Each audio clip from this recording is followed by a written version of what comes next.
7장 믿음은 은혜인가 책임인가? 앞장들을 통해서 믿음이란 무엇인가라는 대략적인 정의를 내렸습니다. 믿음은 가장 중요한 본질로서 인격과 인격 사이에서만 존재하는 관계에서 관한 것임을 말했습니다. 이제부터 그럼 그 믿음은 어떻게 생기는가를 몇 장에 걸쳐서 생각해 보려고 합니다. 종종 믿는 사람들에게 도대체 믿음은 은혜냐 책임이냐 하는 문제로 적잖이 당황할 때가 있습니다. 성경은 믿음을 내가 책임으로 제외하는 것이라고 말하기도 하고, 또 은혜로 구해야 하는 하나님이 주신 선물이라고 말하기도 해서 그 경계선이 모호합니다. 몇 회에 걸쳐 믿음이 어떤 차원에서 은혜에 속하며 어떤 차원에서 책임에 속하는가를 살펴보고자 합니다. 먼저 믿음은 어떻게 생기는가입니다. 믿음은 말씀과 성령 안에서 하나님의 자기 계시에 의해서 생깁니다.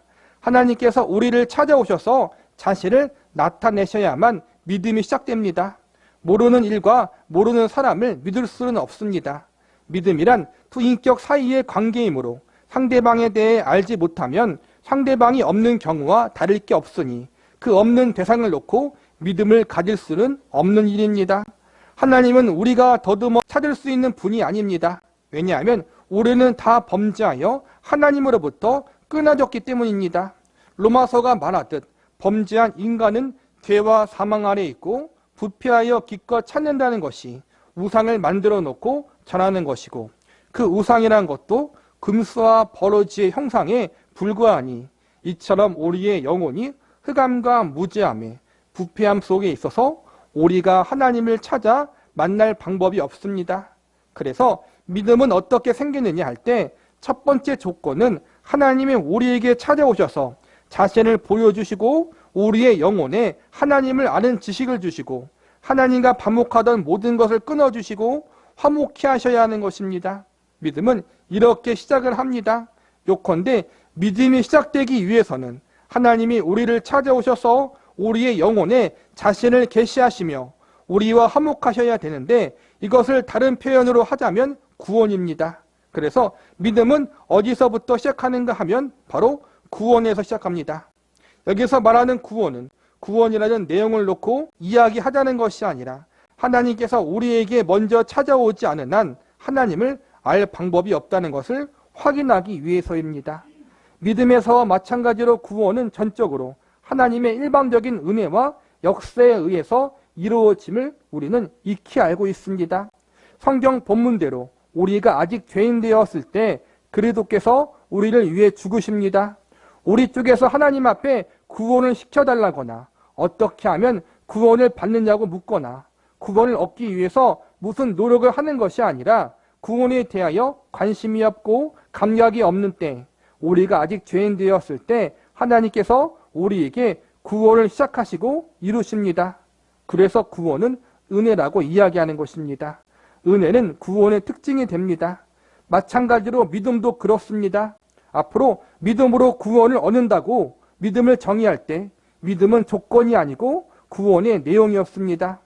창세기 15장의 아브라함이 하나님을 믿으니 하나님이 이를 그의 의로 여기셨다는 말씀은 믿어서 의를 준 것이 아니며 또 믿음이 조건이 되고 수단이 되어 의가 된 결과가 아니라 믿음을 의의 내용으로 받았다는 것입니다.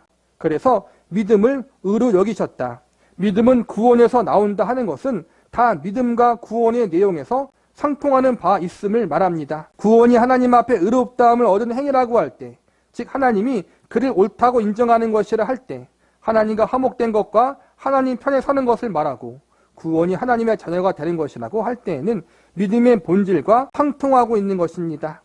믿음이란 인격과 인격 사이에 가장 고귀한 신뢰의 관계를 말하는 것이고, 구원 얻은 백성이 하나님과 갖는 관계를 믿음이라고 하기 때문에 우리는 믿음이 하나님과의 관계에서 얻어진 것이며, 그래서 믿음이 시작하려면 하나님께서 먼저 구원을 베푸셔야만 가능한 것입니다. 우리가 구원을 얻는다는 것은 하나님 편에 선다는 것이고 하나님을 아는 것이고 하나님과 화목하는 것입니다. 이것은 하나님의 일방적이고 은혜로운 시작에 의해서만 존재하는 것입니다. 따라서 믿음은 구원을 전제한다고 말할 수 있습니다. 이때 구원은 하나님을 아는 것을 가장 중요한 특징으로 하고, 그래서 구원을 전제한다고 함은 하나님을 알고 화목하고 교제함을 필수 조건으로 갖습니다. 그리고 구원을 논할 때 성경 어디에서나 이야기하고 있듯이 너희는 그 은혜에 의하여 믿음으로 말미암아 구원을 받았으니 이것은 너희에게 난 것이 아니요 하나님의 선물이라. 행위에서 난 것이 아니니 이는 누구든지 자랑하지 못하게 함이라라고 합니다. 그런 차원에서 믿음은 하나님 쪽에서 시작하시지 않은 한 발생할 수 없고 우리에게 결과될 수도 없습니다. 쉽게 이야기하면 하나님이 먼저 찾아와서 내가 하나님이다. 너희에겐 예수가 필요하다. 내가 창조자고 구원자다. 이것을 알려주지 않으면 우리가 그걸 알 수가 없다는 거예요. 그걸 알아야지 믿음이 생기는 거잖아요. 그렇죠? 그냥 믿는 거 그게 믿음이 아니라 하나님이 찾아오셔서 우리에게 주셔야만 믿음이 생길 수 있다는 거예요. 구원과 동일하게. 그래서 믿음은 은혜의 선물이다. 그런데 은혜의 선물은 맞는데 아까 말한 것처럼 하나님의 일방적인 것이 조건이고 근거인데 그걸 만들어내기 위해서 하나님이 또 우리의 삶 가운데 역사하신다는 것을 지금 이야기하고 있는 거예요. 그래서 구원도 마찬가지고 믿음도 마찬가지고 신비해요. 이론적으로 설명이 안 돼요. 특별히 믿지 않은 자들에게는 설명해도 알 수가 없어요. 이해가 안 가거든요. 은혜와 책임 사이에서 어떻게 하나님이 신비하게 조화롭게 균형스럽게 역사하시는지를 이론적으로 설명할 수가 없어요. 납득가도록. 이거는 정말 구원의 은혜를 경험한 사람만이 듣고 받아들일 수 있는 믿음의 영역이기 때문에 그래서 어려운 부분이 분명히 있어요. 그래서 우리는 구원에 나타나신 하나님의 일방적인 역사를 조금 더 확인해보고 믿음에 있어서도 하나님이 우리에게 나타내시며 찾아오시는 것으로서 믿음이 시작된다는 것을 구원과 연계해서 살펴볼 필요가 있습니다. 로마서 3장으로 가봅시다. 그러면 어떠하냐? 우리는 나으냐? 결코 아니라. 유대인이나 헬라인이나 죄 아래 있다고 우리가 이미 선언하였느니라. 기록된 바 의인은 없나니 하나도 없으며 깨닫는 자도 없고 하나님을 찾는 자도 없고 다 치우쳐 함께 무익하게 되고 선을 행하는 자는 없나니 하나도 없도다. 그들의 목구멍은 열린 무덤이고 그 혀는 속임을 일삼으며 그 입술에는 독사의 독이 있고 그 입에는 저주와 악독이 가득하고 그 발은 피 흘리는데 빠른치라. 파멸과 고생이 그 길에 있어 평강의 길을 알지 못하였고 그들의 눈앞에 하나님을 두려워함이 없는 일에 함과 같으니라. 우리가 알거니와 율법이 말하는 바는 율법 아래에 있는 자들에게 말하는 것이니 이는 모두 입을 막고 온 세상으로 하나님의 심판 아래 있게 하려 함이라. 그러므로 율법의 행위로 그의 앞에 의롭다 하심을 얻을 육체가 없나니 율법으로는 죄를 깨달음이니라. 이 말이 누구에게 한 말이에요? 하나님의 은혜를 입기 이전에 우리의 모습을 이야기하는 거란 말이에요. 하나님의 은혜가 없으면 우리는 이 상태에 그대로 살다가 그렇게 죽어야 되는 거란 말이에요. 10절에 있는 바와 같이 의인은 없나니 하나도 없으며 깨닫는 자도 없고 하나님을 찾는 자도 없다입니다. 인간 중에 아무도 하나님을 찾는 자가 없고 율법이란 잣대를 대고 볼 때 19절에 있는 바와 같이 인류는 한 명의 예외도 없이 다 죄인이라는 판정을 받을 수밖에 없다는 것입니다. 인간이 태어나서부터 죄인이란 것을 무엇으로 확인할 수 있는가 할 때 로마서 5장에 그 증거가 나옵니다. 죽음은 죄값이고 갓난 아기가 태어나서 무슨 죄를 지을 만한 의식이나 힘이 없어도 죽는다는 것입니다. 죄인으로 태어난다는 이야기입니다. 인류 역사상 아직까지 죽지 않은 사람은 없습니다. 인류 모두가 죄 아래에 있고 의인은 없나니 하나도 없으며 율법 잣대를 대자 모두 형벌받아 마땅한 자라는 사실을 확인했을 뿐입니다. 모든 사람이 죄인이라는 증거가 뭐예요? 언젠간 죽는다라는 거예요. 그게 증거라는 거예요. 그러므로 율법의 행위는 그의 앞에 의롭다 하심을 얻을 육체가 없나니 율법으로는 죄를 깨달음이라.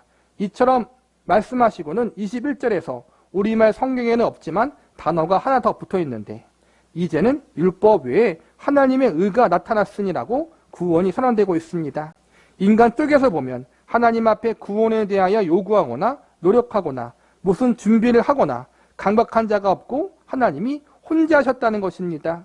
의인은 없나니 하나도 없으며 하나님을 찾는 자도 없습니다. 다 치우쳐 죄를 짓기 바쁩니다. 그런데 하나님 홀로 우리를 구하기 위해서 준비하십니다. 그리고 그 아들을 보내십니다. 그래서 구원이 전적으로 하나님의 일방적인 은혜와 하나님의 전적인 능력 아래 있었던 것 같이 믿음이 그렇게 시작한다는 것을 설명하는 것입니다.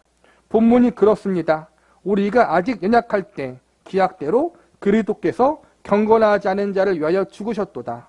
연약할 때 경건치 않은 자는 다 하나님에 대한 감각과 요구와 노력이 없는 것을 가리키는 말입니다.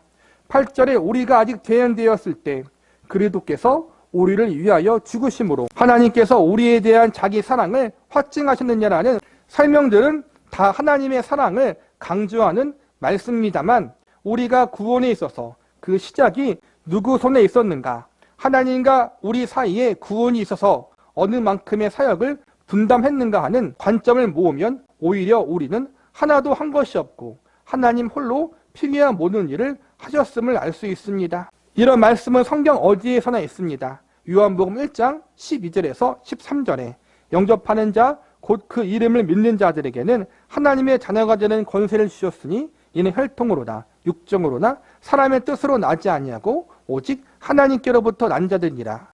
이런 표현은 전부 구원에 있어서 하나님의 일방적인 시작과 모든 것이 해결이 하나님의 손에 있다는 것을 말합니다. 구원과 믿음은 같이 연결되어 있는 거잖아요. 구원이 하나님의 은혜로 시작된 것처럼 믿음도 마찬가지라고 계속 이야기하는 거예요. 로마서 10장에 조금 더 분명한 표현이 나옵니다. 누구든지 주의 이름을 부르는 자는 구원을 받으리라. 그런즉 그들이 믿지 아니하는 일을 어찌 부르리요? 듣지도 못한 일을 어찌 믿으리요? 전파하는 자가 없이 어찌 들으리요? 보내심을 받지 아니하였으면 어찌 전파하리요? 기록된 바 아름답도다 좋은 소식을 전하는 자들의 발이여 함과 같으니라. 우리가 얻은 구원, 우리가 믿은 믿음이 다 어디서 출발했느냐 하는 질문을 던지고 하나님이 시작해서 우리에게 그 결과를 이루시기 위하여 하나님이 사람을 보내어 우리의 영혼에 간섭하셨다는 것이 로마서 10장의 내용입니다.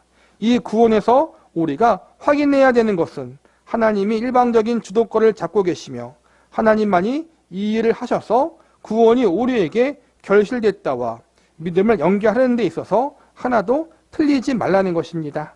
나중에 어떤 문제가 되느냐 하면 우리는 자신의 믿음을 따라갑니다. 자신의 믿음을 따라간다는 것은 자신이 소원하는 것과 자신의 열심에 도취되는 것입니다. 믿음은 결국 내가 갖는 열심과 내가 그리는 그림의 싸움이 아니라 보고 들은 것에 얼마나 정확하느냐의 싸움인 것입니다. 미국에 가본 사람하고 안 가본 사람하고 싸우면 누가 이깁니까? 안 가본 사람이 이깁니다. 왜 이깁니까? 사실이 없어서입니다.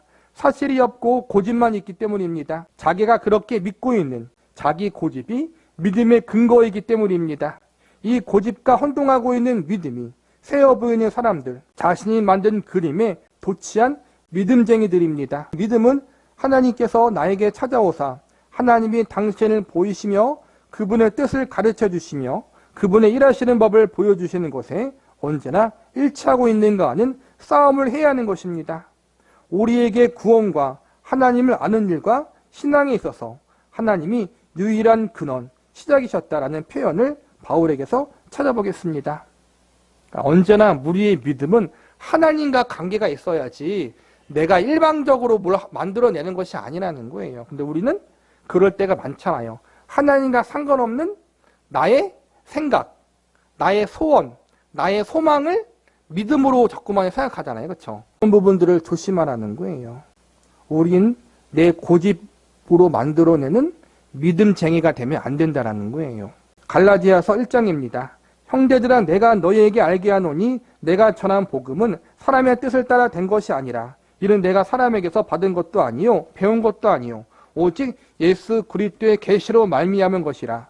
내가 이전에 유대교회에 있을 때 행한 일을 너희가 들었거니와 하나님의 교회를 심히 박해하여 멸하고 내가 내 동족 중 여러 영갑자보다 유대교를 지나치게 믿어 내 조상의 전통에 대하여 더 열심히 있었으나 그러나 내 어머니의 태로부터 나를 택정하시고 그의 은혜로 나를 부르신 이가 그의 아들을 이방에 전하기 위해 그를 내 속에 나타내시기를 기뻐하셨을 때 내가 곧 혈육과 의논하지 아니하고 또 나보다 먼저 사로된 자들을 만나려고 예루살렘으로 가지 아니하고 아라비아로 갔다가 다시 다메섹으로 돌아가노라. 하나님께서 어머니의 태로부터 나를 특정하시고 은혜로 불러 이방에 예수 그리스도를 나타내도록 하셨다는 것입니다.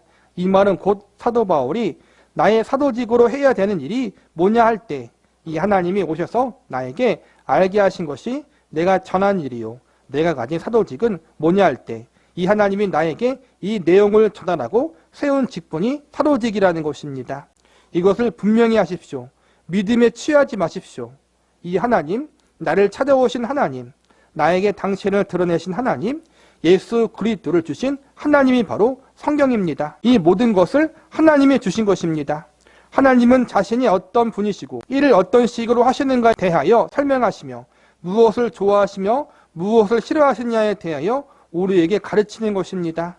이 속에 하나님이 어떤 분이신가는 모든 묘사가 들어있다고 생각해도 됩니다. 그것이 믿음의 가장 중요한 첫 번째 터가 되어야 합니다. 물론 그 이외에 내 반응과 책임이 있어야 합니다. 믿음을 논할 때 내 믿음이 바른 믿음인 것인가? 내 믿음이 바른 방향성을 갖고 있는 것인가? 그런 믿음을 점검함에 있어서 가장 중요한 터는 성경 말씀에 늘 근거해야 된다는 거예요. 로마서 1장에서 사도 바울은 범죄한 인류가 어떻게 자신들 안에 있는 신을 향한 종교적 본성을 어그러지게 말하자면 부패하고 잘못되게 그렸는가를 말하고 있습니다. 즉 엎드려 경배해야 할 하나님을 기껏 금수와 버러지의 형상으로 만들어 놓고 엎드린다는 것입니다. 우리는 나를 찾아오시고 말씀하시고 가르치신 하나님과 그분이 주신 내용이 아닌데 가서 아우성을 치고 있는 것입니다. 내 열심에서 믿음이 생기는 것이 아니며 내 소원이나 종교심에서 믿음이 시작되는 것이 아닙니다. 하나님에게서 시작되는 것입니다. 모든 믿음의 맨 밑터는 언제나 하나님을 아는 지식과 그분을 향한 사랑입니다. 우리의 모든 믿음의 근거, 기준, 또 점검은 하나님의 뜻에 의한 것이고 그러기 위해서는 늘 말씀의 기초를 두어야 한다는 거예요. 믿음이란 것이 신앙생활이라는 것이 말씀에 근거하지 않고 혹은 말씀에 있지만 그것을 바르게 해석하지 못한다면 어떻게 되는 거예요? 그냥 내 열심만 되는 거예요. 그냥 종교 의식만 되는 거란 말이에요. 그러므로 여러분이 믿음을 동원하여 갖고 싶은 모든 소원들은 그렇게 해서 하나님이 영광을 받기를 원하시는가 아니면 내가 영광 받기를 원하는가 스스로 물어보면 금방 정체가 드러날 것입니다. 내가 하는 그 종교적 열심을 하나님께 하는 거예요. 그렇죠?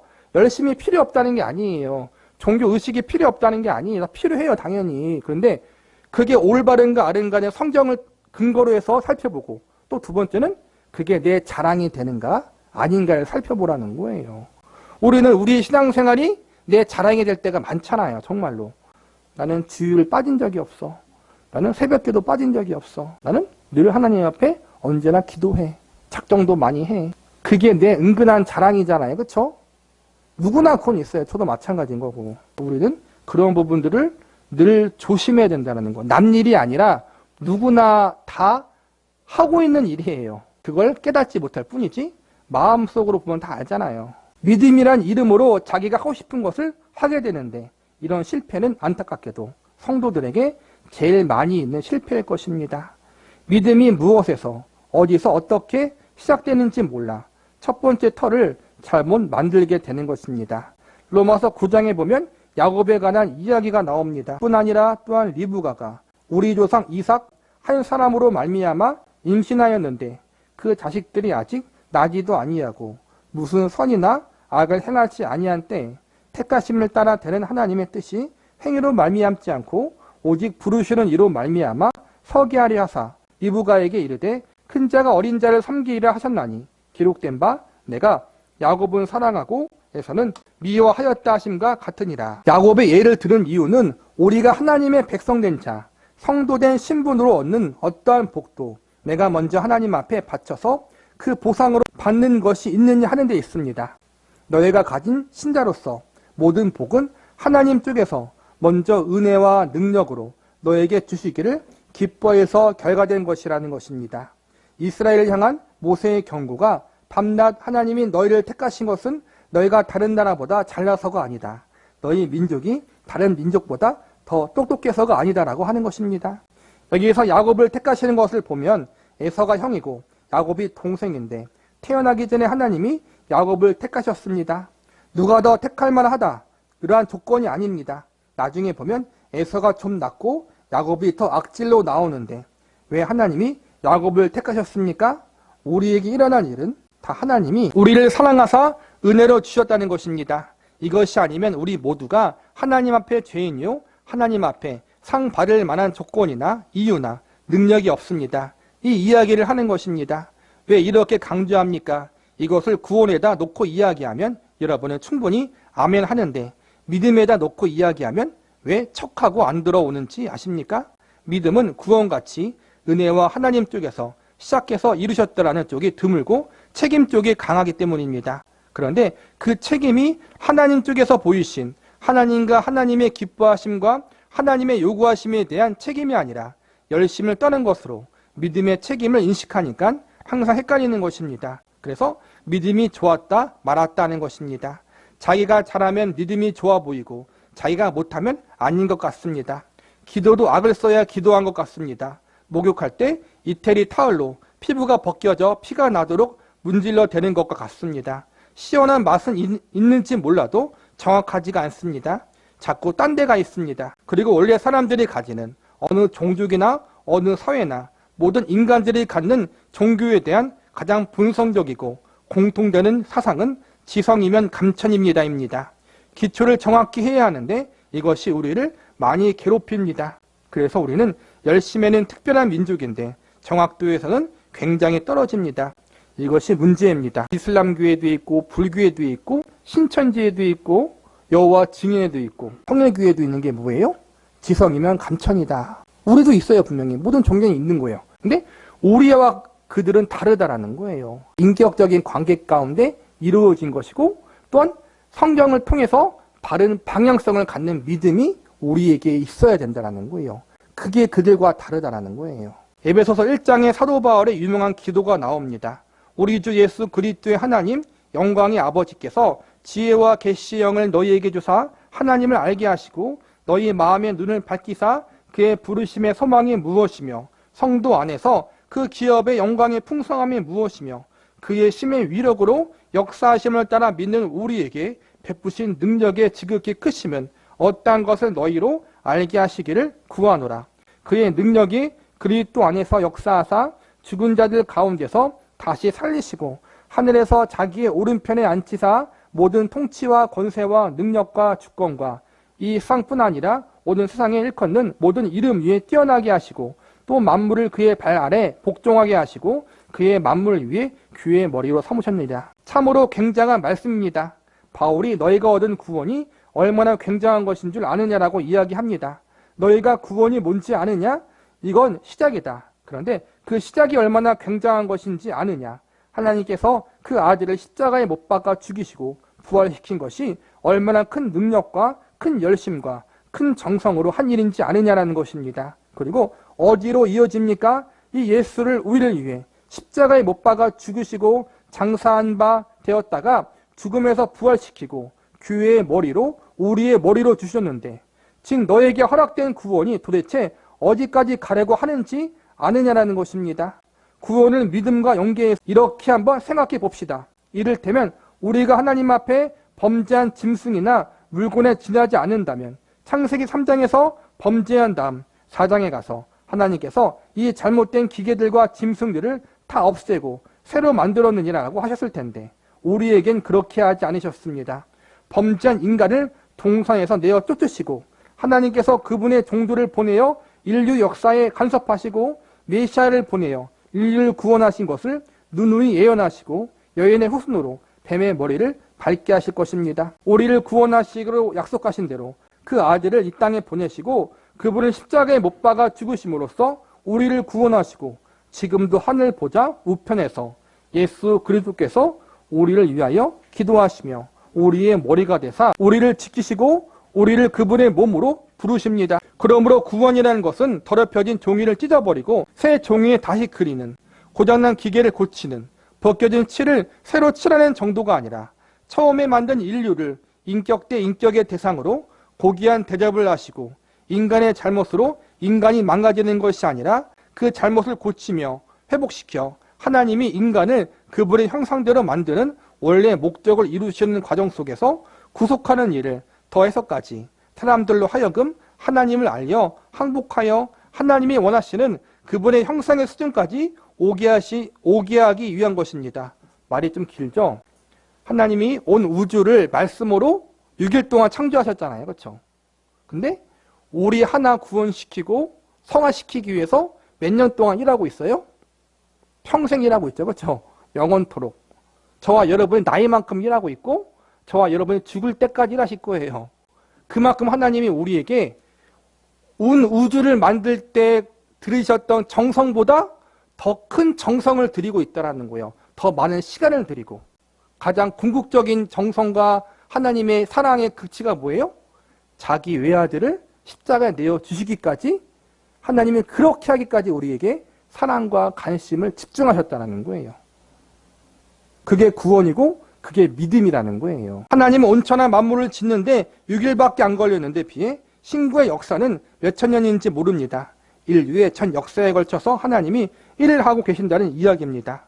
우리 주 예수 그리스도의 하나님 영광의 아버지께서 지혜와 계시의 영을 너희에게 주사 하나님을 알게 하시고 하나님을 아는 것이 믿음의 가장 중요한 기초입니다.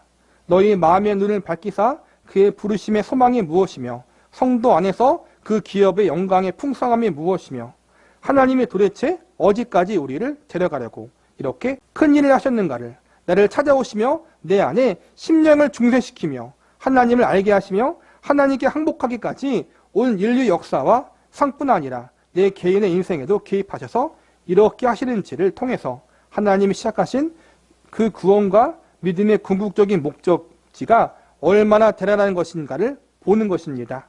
그의 심의 위력으로 역사하심을 따라 믿는 우리에게 베푸신 능력의 지극히 크심이 어떠한 것을 너희로 알게 하시기를 구하노라. 우리의 신앙의 여정의 과정 가운데 그 구원의 은혜와 성화의 은혜를 베푸신 하나님이 그게 얼마나 큰 것인지를 아는 것도 포함된다는 거예요. 구원의 지식적인 면에서 어떠한지 아는 것은 믿음과 연결되기 때문입니다. 구원은 하나님이 범죄한 인간, 하나님을 외면하고 죄 아래로 도망간 인간을 죄 없이 하는 것으로 끝내는 것이 아니라 하나님의 자녀로 완성시키는 것입니다. 자녀는 그 아버지를 닮는 것입니다. 성경은 언제나 이런 식으로 요구합니다. 오직 사랑 안에서 참된 것을 하여 범사에 그에게까지 자랄지라. 그는 머리니 곧 그리스도라. 어디까지 자라야 돼요? 예수님께까지 자라야 한다는 거. 우리가 여러분. 그러니까 평생 걸리는 거죠. 여러분. 평생 걸리는 거예요. 쉽지 않은 거예요. 불가능한 것처럼 보여요. 하지만 그것은 영광된 하나님의 작업이라는 거예요. 영광에 참여한다는 게 그걸 여러분 구원을 받고 천국에 들어가는 것도 영광이지만 우리가 예수님을 닮아가고 그분의 형상과 그분의 장성한 분량까지 자라가는 것, 그것도 영광이라는 거. 영광. 그리스도에게까지 자라는 것입니다. 이 구원을 설명하면서 하나님이 우리에게 무엇을 시작하셨으며 그 일에 하나님이 얼마만큼의 노력과 힘을 기울이고 계시는가를 알아라 하는 것입니다. 하나님이 무엇을 목적하시고 홀로 그리고 먼저 얼마나 큰 열심을 내는지 알아라 하는 것입니다. 그런데 그 구원은 무엇을 만드는 것입니까? 죄 없이 만드는 것입니다. 우리의 더러워진 것을 털어내듯이 깨끗하게 하는 작업이 아니라 하나님의 자녀로서 하나님을 닮아 장성한 자리에까지 가는 것입니다. 이를 구원의 완성이라고 하며 구원의 완성은 결국 믿음의 완성인 것입니다. 우리가 우리의 구원을 다 이루었다고 이야기 못하는 것은 우리의 믿음이 아직 완전하지 않는 탓입니다. 사도 바울도 말했잖아요. 그렇죠? 아직이라고. 우리는 더 할 말이 없죠. 물론 우리는 지금 죽어도 천국에 갈 것을 믿습니다. 우리는 하나님의 자녀이고 이 신분은 누가 와서 흔들지 못합니다. 그런데 아직 안 데려가시는 것은 우리의 믿음이 다 크지 못한 탓이며 하나님의 뜻을 이 세상 살아가는 동안 펼쳐 그 은혜를 나누어야 할 사명이 우리에게 있기 때문입니다. 여러분이 구원을 얻었다는 것이 무엇을 의미하는지 알아야 합니다. 우리가 예수를 믿고 나서 구원을 확인하고 봉사를 하고 그 다음에 다 멈추는 이상한 습관이 있습니다. 하나님을 더 알며 더 가까이 하여 하나님이 여러분 안에 찾아오시며 말씀하시며 여러분과 동행하시며 대화하시며 여러분을 통해 영광을 나타내시는 일에 더 깊이 들어가야 합니다. 그것은 쓰임받는 것과는 조금 다른 것입니다. 그러니까 우리는 자꾸만 신앙생활을 구원에서 끝나려고 하는 사람들이 있고, 첫 번째 부류. 두 번째 부류는 이제 구원을 받았으니 열심히 뭔가 헌신을 하려고 하는 부류가 있어요. 두 번째 부류가 좀 더 성숙한 건 맞아요. 그런데 또 그것과는 다른 차원이 있다는 거예요. 아까 말한 것처럼 하나님을 더 알아가고 예수님을 닮아가는 그런 차원에서의 신앙생활, 하나님의 목적이 우리에게 분명히 있고 그것이 가장 우선순위가 되어야 한다는 거예요. 나머지 우리의 봉사와 헌신과 또 주를 위해 하는 것들은 그 길을 가면서 자연스럽게 따라오는 것들이에요. 하나님을 아는 일과 그분을 닮는 일에 여러분은 믿음에 있어서 깊은 경지로 완성의 경지로 가는 것입니다. 이 모든 일의 시작이 하나님 한 분뿐입니다. 하나님만이 어떤 분이신지 무엇을 좋아하시는지 설명하실 수 있고 나타내실 수 있고 요구하실 수 있습니다. 하나님이 시작하실 수밖에 없고 우리는 언제나 이 기초 위에서 우리의 반응과 열심을 책임져야 합니다. 하나님 앞에서 여러분이 믿음이 없다고 이야기를 못합니다. 구원을 얻었으면 믿음이 있는 것입니다. 하나님이 여러분을 찾아오셨고 대접하셨고 나타내셨기 때문입니다. 여러분이 하나님을 알기 때문입니다. 그 믿음 위에 어떻게 여러분이 책임 있는 믿음과 장성한 믿음을 세우는가를 계속해서 말씀을 따라 살펴보기로 합시다. 구원과 믿음은 하나님 편에 시작했기 때문에 우리는 다 믿음이 있어요. 근데 그 믿음의 기초 안에서 우리가 반응해야 되고 순종해야 하는 책임이 있다는 거예요. 그 하나님의 주권과 우리의 반응, 하나님의 은혜와 책임은 분명히 신비적인 관계이기 때문에 다 정확히 설명은 못하지만 우리는 그 은혜 안에서 은혜를 기초로 해서 기쁨으로 순종하고 기쁨으로 반응해야 하는 책임은 우리에게 있는 거예요. 그러나 우리는 아까 말한 것처럼 그게 안 되잖아요. 그렇죠? 늘 우리는 내 자신을 의지하는 것이 아니라 하나님께 은혜를 구하며 나아갈 수밖에 없는 존재인 걸 늘 기억하고 늘 은혜를 구해야 돼요. 늘. 하나님이 아니면 단 한순간도 하나님의 뜻대로 살 수 없습니다. 늘 이 믿음, 이 신앙 고백을 가지고 살아야 한다는 거예요. 그래서 하나님의 은혜가 가장 중요하고 책임도 우리에게 있지만 하나님의 은혜가 아니면 그 책임조차 우리는 감당할 수 없다. 그게 오늘의 말씀의 가르침인 것 같아요. 기도하겠습니다.